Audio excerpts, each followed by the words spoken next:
नमस्कार मेरो प्रिय साथीहरू, तपाईहरूलाई मेरो भिडियो मनपर्छ भने मेरो युट्युब च्यानललाई सब्स्क्राइब गर्नुहोस् र भिडियोलाई लाइक कमेन्ट गर्न पनि नबिर्सिनुहोस्। आज हामी श्रीमद् भागवत गीताको अन्तत ज्ञान र शान्तिको सागरमा डुब्नेछौँ।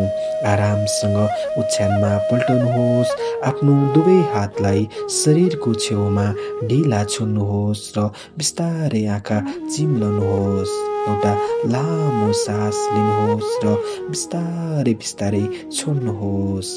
सोच्नुहोस्, सास बाहिर फ्याँक्दा तपाईँको दिनभरिको थकान र चिन्ता बाहिर जाँदैछ। अब तपाईँको शरीर एकदमै हलुका भइरहेको छ।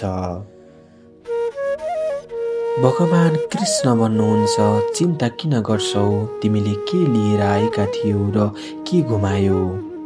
हाम्रो मन अवसर बितेको समय वा आउने भविष्यको डरमा रुमलिन्छ। तर यो समय, यो रात केवल तपाईँको हो। जे भयो राम्रो भयो, जे हुँदैछ राम्रो हुँदैछ र भविष्यमा जे हुनेछ त्यो पनि राम्रो नै हुनेछ। सबै कुरा भगवानको चरणमा सुम्पिनुहोस्।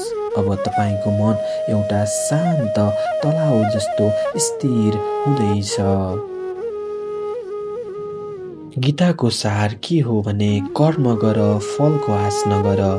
दिनभरि तपाईँले के काम गर्नुभयो ती सबैको परिमाण अब बिर्सनुहोस्। तपाईँले आफ्नो भूमिका निभाउनु भएको छ। अब बाँकी काम समय र भगवानको हातमा छोडिदिनुहोस्।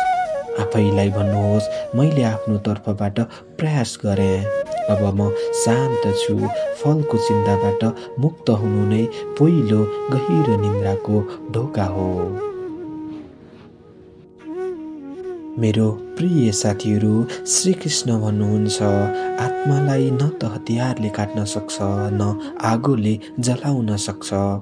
तपाईँ त्यो अविनाशी शक्तिको अंश हुनुहुन्छ। तपाईँभित्र एउटा यस्तो केन्द्र छ जहाँ कुनै सांसारिक दुःखले छुन सक्दैन। त्यो केन्द्रमा मात्र शान्ति छ।